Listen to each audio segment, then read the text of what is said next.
Très heureux de vous retrouver sur Diaspora et d'autant plus heureux que j'accueille Netonon Noël Djekeri. Eh bien, c'est la première fois qu'on consacre une émission au Tchad. Merci donc Netonon d'être avec nous. Alors je dis Netonon ou je dis Noël parce que tu as deux prénoms. Peut-être tu vas nous expliquer pourquoi. Voilà, alors Netonon, c'est le prénom qui me renvoie à ma mère, à mes parents, donc c'est celui que je préfère.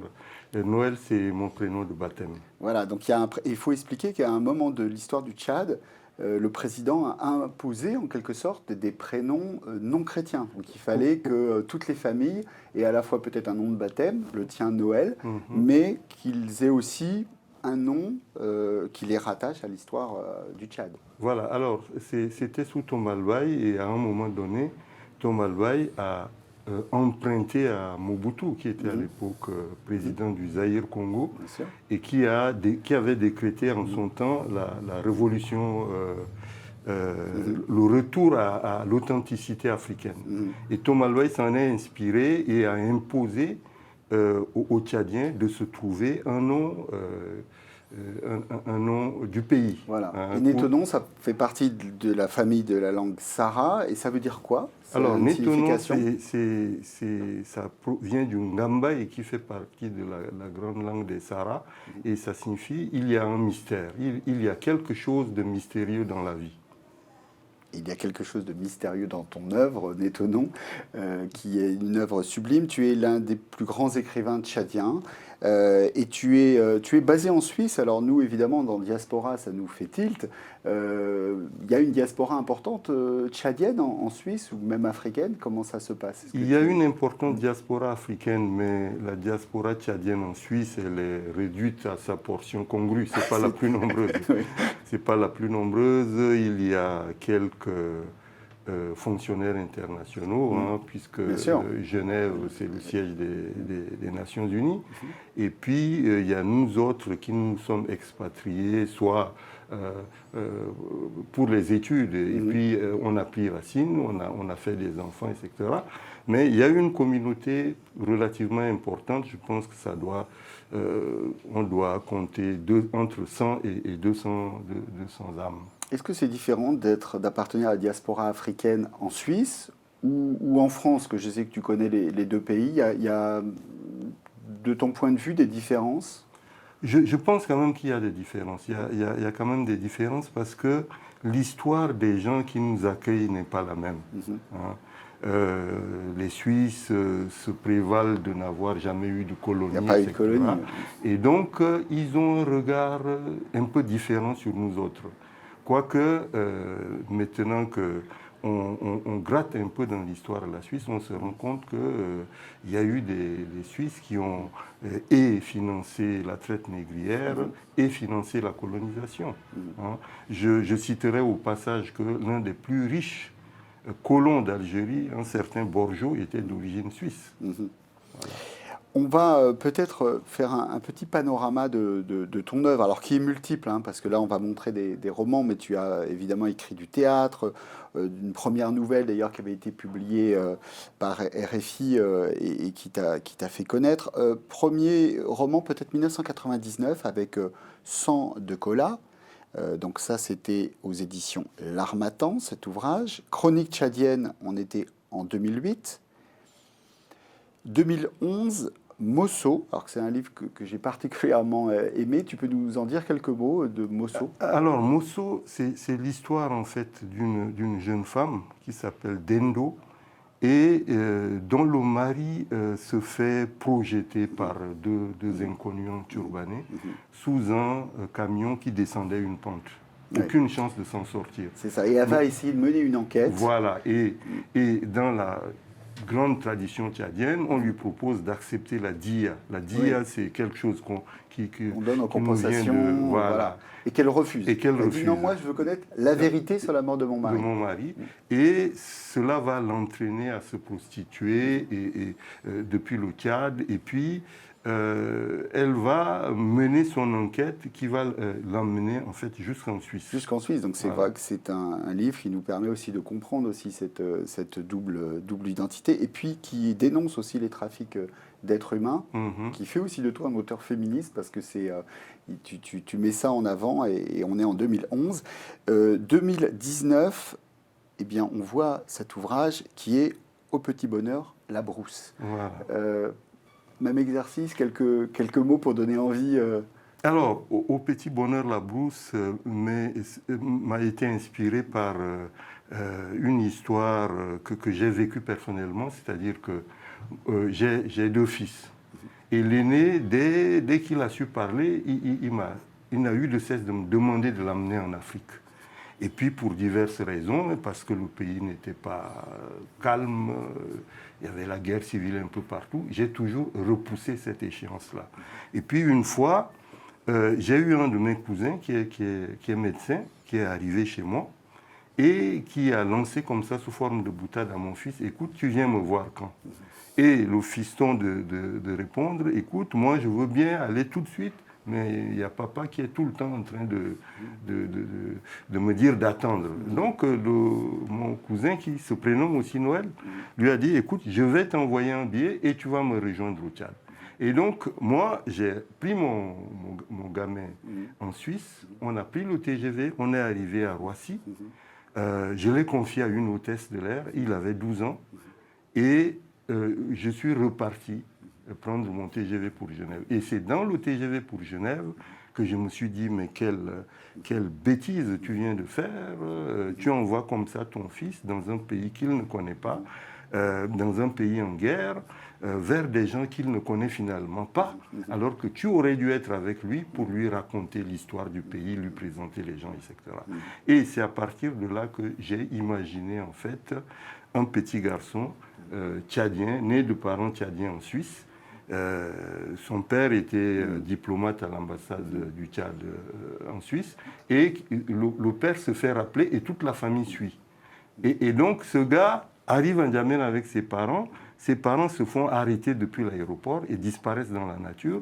Il se retrouve seul face à un grand défi, c'est comment faire pour retrouver ses parents. Hein. Donc c'est vraiment...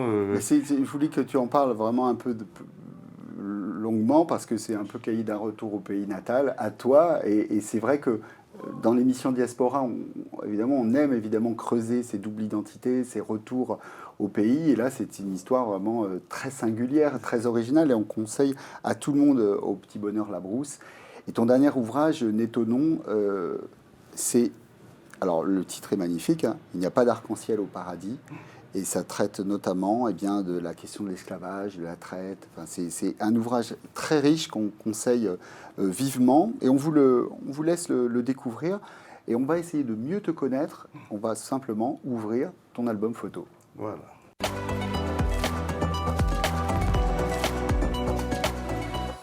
Alors ce qu'il faut dire, c'est que cet album photo... Il est partiel, nécessairement. Pourquoi? Parce que l'histoire tchadienne est passée par là. Et qu'un grand nombre de photographies de ton enfance ont disparu. Hein. Tu peux nous expliquer déjà un peu ce contexte?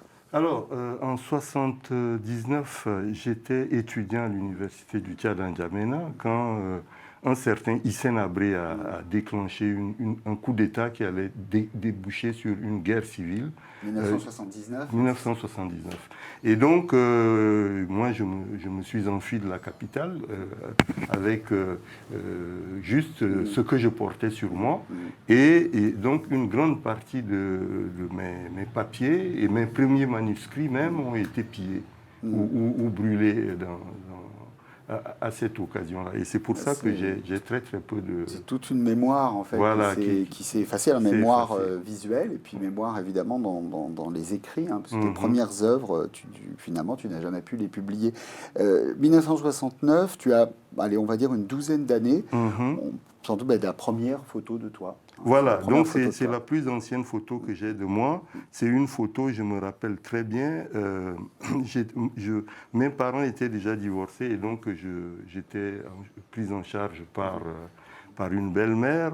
Et c'était la photo pour passer le concours d'entrée en sixième. Et je me rappelle ce qui avait fait rire tout le monde. C'était le fait que ma belle-mère voulait absolument me faire changer de slip. Ah oui. Voilà, elle voulait absolument me faire changer de slip, alors qu'il s'agissait d'une photo d'identité. Elle se dit, tout va se voir sur la photo. Voilà, on voit la solennité du visage, hein, on n'est pas là pour rigoler sur cette photographie.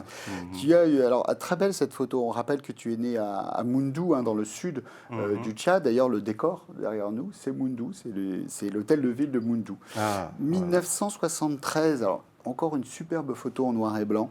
Tu es au milieu de tes amis. Là, tu as quoi, une quinzaine d'années, 16 ans? J'ai 16 ans, 16 quand même, 16, 17 ans. C'est à N'Djamena? Non, c'est à Moundou. C'est à Moundou et c'est un club, comme on le faisait à l'époque. On organisait des fêtes, mais surtout, on se retrouvait, on lisait des livres et on échangeait sur ces livres. Club de lecture, club d'écriture? Club de lecture, non pas d'écriture, mais simplement de lecture et puis d'échange. On échangeait surtout sur la musique, etc. Et on voit en deuxième position, à compter à partir de droite, mon ami Christian Chauvin, qui est un Nantais. Que tu as dû rencontrer à l'Atlantide. Et c'était vraiment un rayon de fraîcheur qui est tombé parmi nous, parce que c'est un jeune Français qui ne voulait pas s'engager dans l'armée et qui a été volontaire du service national au Tchad et qui a vraiment changé complètement la perception que nous avions des Blancs à l'époque. Voilà. Et Christian, donc évidemment, alors tu as parlé de l'Atlantide, et l'Atlantide, c'est évidemment le festival de Nantes des écrivains. Et on en a déjà parlé dans l'émission parce qu'on a reçu Alain Mabankou et on a vu ces images de ce très beau festival du livre. La troisième image, 1960, alors on est peu de temps après, c'est quand même un petit peu, 1978, tu as quoi, une vingtaine d'années. On est où, à N'Djamena? On est à N'Djamena et là je suis assis devant ma case et j'ai beau agrandir la photo, je ne sais pas quel est le livre que je tiens à la main. Je sais que le nom de l'auteur commence par Marc. Alors, est-ce qu'il s'agit de Marc Combe, qui a été pris en otage en même temps que Françoise Claustre? Je n'en sais rien, mais je n'arrive pas à... Et c'est assez frustrant. Mais on voit, là, tu passes, il y a toujours dans toutes ces photos, la lecture qui est le fil conducteur. Voilà. Est-ce qu'il y a déjà l'écrivain qui pointe derrière ce lecteur? Est-ce que tu écris déjà à cette période, j'imagine? Oui, j'écrivais déjà. J'écrivais déjà et puis, je suis venu assez, je dirais, rapidement à l'écriture parce que à cette époque-là, et même encore aujourd'hui, il y avait très peu de gens qui savaient écrire. Mais à cette époque-là, on était encore moins nombreux et comme je vivais tout seul à partir d'une certaine année, à partir de 1970 pratiquement, et que j'allais au lycée, eh bien, j'écrivais des lettres pour les gens. J'écrivais des lettres pour des gens qui ne savent pas lire, des lettres administratives, des lettres... oui, tu faisais le métier d'écrivain public. Voilà, je faisais 14 ans déjà, hein, pour vivre, pour subvenir à tes besoins. Voilà, et ça a été une bonne école parce que ça m'a ouvert, je dirais, l'âme des gens. On pénètre dans les secrets des gens. Et parfois, j'étais amené à partager des secrets qui n'étaient pas vraiment de mon âge, quoi. Donc en fait, toutes ces histoires-là, tu t'es dit, ça peut être la matière de mon imaginaire aussi. Quelque part, ça a peut-être travaillé. Absolument, ça nourrit mon imaginaire. Ça, c'est à n'en pas douter. Une photo où là, tu es encore à N'Djamena et là, tu es à la faculté des sciences de l'université de N'Djamena. Là, je suis à la faculté des sciences de l'université de N'Djamena et je suis avec trois condisciples. Je sais qu'il y en a une qui nous a quittés, celle qui est en corsage blanc, là. C'est Nicole Mugelta, qui est un des esprits mathématiques les plus brillants que j'ai croisé, moi, et qui nous a prématurément quittés. Et les deux autres, je n'en ai pas de nouvelles, mais c'était une époque où tous les rêves nous étaient permis par rapport au Tchad. Oui, on était dans une période d'ébullition, de grande vitalité culturelle et intellectuelle. dernière photo que tu as choisie, 1980. Voilà. Alors là, on est toujours à N'Djamena et tu Non, on es... est à Moundou. Alors, on est à Moundou. On est D'accord, revenu chez à toi, Moundou. Ouais, d'accord. c'est après ma fuite de Ouais. N'Djamena, donc Oui. je suis à Moundou. Et je faisais partie d'une troupe de théâtre qu'on a créée avec un autre ami français qui s'appelle Benoît Deck, qui est du côté de Bully-les-Mines et que je salue au passage. Et on a créé cette troupe de théâtre pour occuper les jeunes, parce qu'on était en pleine guerre civile, les jeunes n'avaient de cesse de s'enivrer, de se droguer, de se bagarrer, et on a créé cette troupe pour les occuper. Et on avait un certain nombre de pièces de théâtre dans la bibliothèque paroissiale.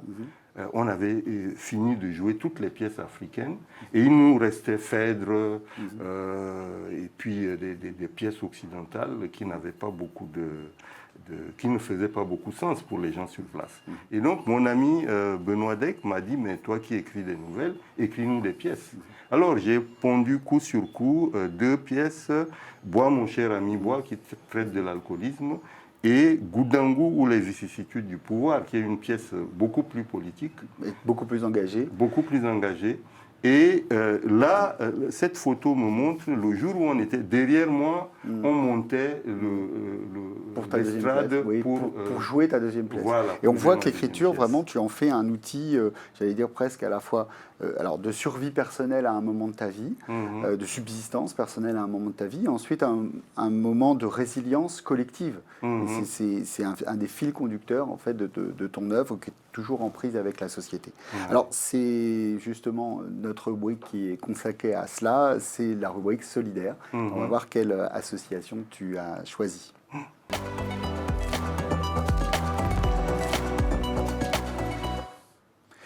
Nétonon Noël Djekeri, tu as choisi comme association solidaire l'ONG Tchad Avenir. Et cette ONG, elle est particulièrement importante parce que tu es sensible à la question de la formation, des jeunes tchadiens. C'est une association qui donne des bourses aux jeunes tchadiens. Et je te propose d'aller directement à N'Djamena. On va rejoindre Djividi Nondo, qui est le responsable local de la Fondation Tchad Avenir. Bonjour Djividi, comment va N'Djamena aujourd'hui ? Bonjour les téléspectateurs de Télésud. N'Djamena, ça va, il fait chaud, mais c'est bon. Il fait beau temps. Est-ce que Djividi, tu peux nous parler un peu de ton organisation Tchad Avenir, un peu les objectifs de Tchad Avenir? Oui, comme Djekeri l'a souligné, l'objectif des fondations Tchad Avenir est d'accorder des bourses aux jeunes orphelins ou bien issus des familles défavorisées. Vous savez, dans le contexte du Tchad, il y a une pauvreté accrue. La population, plus de 70% de la population vit dans la pauvreté. Les structures de formation universitaire ou instituts sont à 95% privées. Et les gens vivent avec moins de 1 euro par jour, et alors que le coût de formation est plus de 1 000 € par an. Alors, il y a beaucoup de jeunes qui n'ont pas accès à la formation universitaire ou bien la formation professionnelle par manque de moyens. Alors, sur cette visée-là que la Fondation Tchad Avenir accorde avec ses moyens, soit peu des bourses pour aider ces jeunes-là à suivre des formations soit professionnalisantes ou soit universitaires. Djividi, je voulais te poser une question, enfin plutôt 2 questions. Comment on fait quand on a un jeune tchadien pour rentrer en relation avec vous et disposer d'une bourse? Première question. Et la deuxième question, comment on fait pour vous aider? Parce que j'imagine que vous avez besoin de fonds pour attribuer ces bourses à tous les jeunes tchadiens. Oui. Pour nous trouver, là, il y a depuis 2 ans, nous sommes en partenariat avec le Centre de formation professionnelle qui fait des communiqués. Nous lançons des communiqués par radio. Et il y a aussi le site plutôt sur Internet. Il y a des gens qui font des recherches, des fondations qui aident les étudiants ou les jeunes devenus. Donc, ils nous trouvent sur Internet. Et aussi, il y a des contacts que nous ciblons nous-mêmes, l'instance de gestion sur place, la commission de bourse, identifie des jeunes orphelins ou bien démunis et nous nous approchons d'eux et nous les demandons de fournir directement des demandes.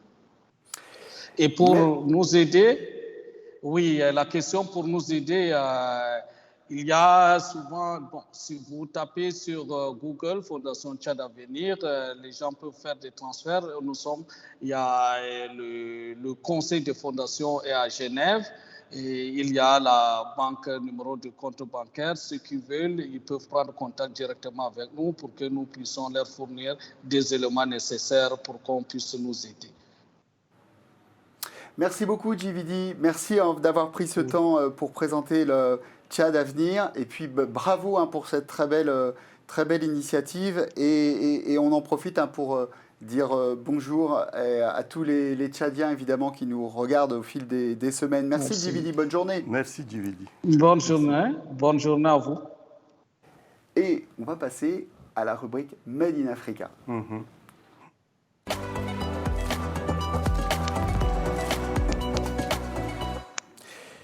Tu as choisi, Netonon, de nous présenter une chef d'entreprise, alors qui est d'origine tchadienne, qui vit dans le nord de la France et qui commercialise, non pas des produits tchadiens, mais du karité du Burkina. Ça on aime à Diaspora. Là, il y a vraiment à la fois le Burkina, le Tchad, une personne qui vit ici, c'est le tout monde. Comment s'appelle cette dame et comment tu as découvert cette marque ? Alors, elle s'appelle Yankimadi Rassambay. Et c'est une jeune femme que je n'ai pas encore eu la chance de rencontrer physiquement. Mais nous avons des amis communs. Et ce sont ces amis qui sont un couple de Français qui m'en ont parlé et qui m'en ont dit beaucoup de bien. Parce qu'ils sont venus me voir en Suisse, ces amis, et ils m'ont apporté en cadeau des produits que... Oui, Magic Karité, voilà, sa marque c'est Magic Karité. Voilà. Nous on assume à Diaspora de faire de la pub pour les produits Made in Africa, totalement Made in Africa. Là c'est du karité du Burkina. Oui. Et donc tout simplement Magic Karité, c'est très facile à trouver, elle a un site internet. Tu peux dire à ceux qui ne savent pas comment se servir du karité, toute l'utilité de ce produit qui permet plein de choses. Alors, le karité, ça permet déjà de faire de la cuisine. Hein. C'est une bonne huile. Ça permet aussi, ça entre aussi dans des soins esthétiques. Bien sûr. Hein, les cheveux, la peau, visage, etc. C'est à usage multiple. Et puis, la karité, le fruit du karité se consomme aussi très très bien. Et ça, ce sont les usages, on va dire, dont on peut parler à la télé à cette heure de grande écoute sans les enfants. Mais je sais qu'à côté de l'Afrique de l'Ouest, il y a plein d'autres usages du karité. Mais ça reste quand même décent, on vous rassure. Et c'est déjà presque la fin de l'émission. Netonon, on va terminer par l'interview optimiste. Ok.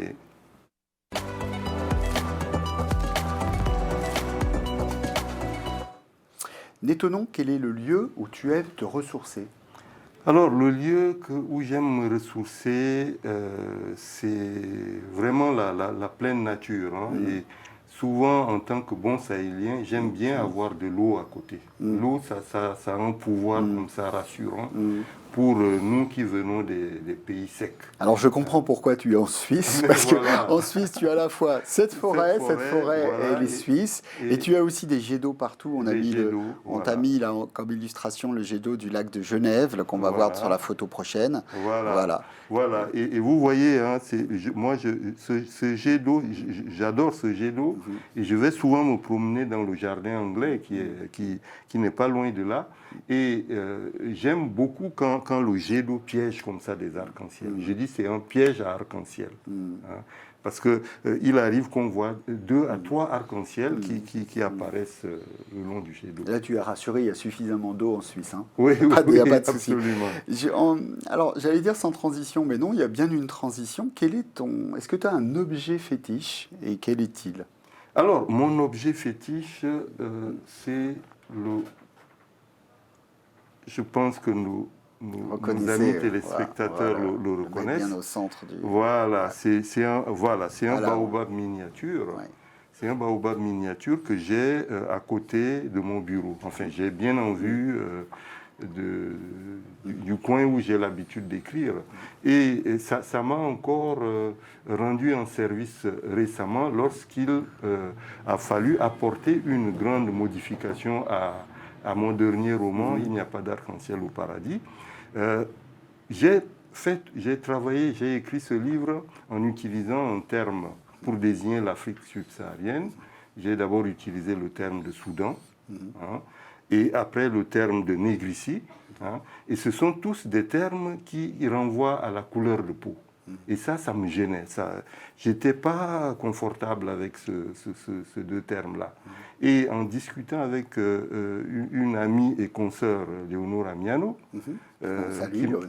qu'on salue au passage, et qui m'a fait l'honneur de lire le manuscrit de ce livre, elle m'a dit qu'elle non plus ne se sentait pas bien avec ce terme. Et donc, quand j'ai reçu son message, son courriel, je me suis retourné et j'ai dit, mais qu'est-ce qui peut bien désigner cette partie de l'Afrique, qu'on dit l'Afrique noire, etc. Et j'ai immédiatement téléphoné à un de mes grands frères, un grand cousin qui est à New York. On a discuté et il m'a dit, mais nos ancêtres, eux, se référaient à leur pays par rapport au relief ou par rapport aux arbres. Et là, quand je me suis retourné, je suis tombé sur mon baobab miniature et j'ai décidé, à ce moment-là, j'ai forgé un terme qui se dit baobabia.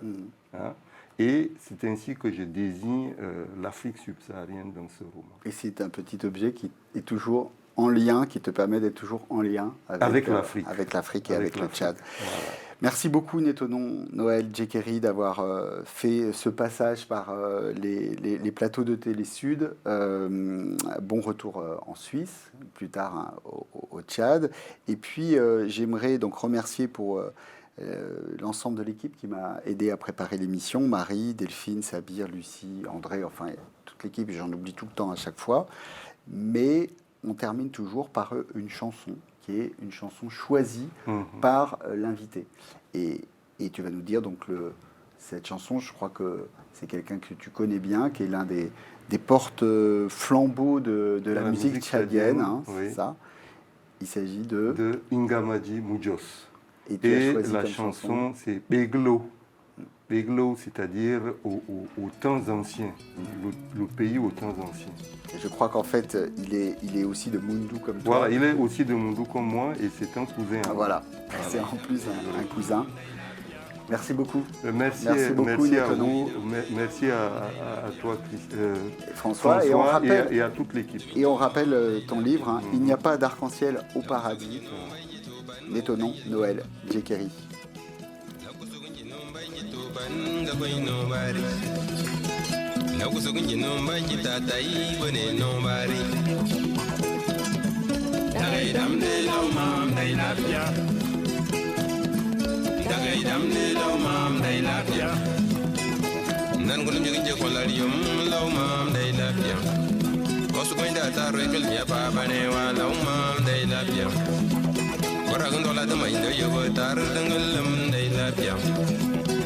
Karima Jiroma Dolbara Dangalam Day Lapia.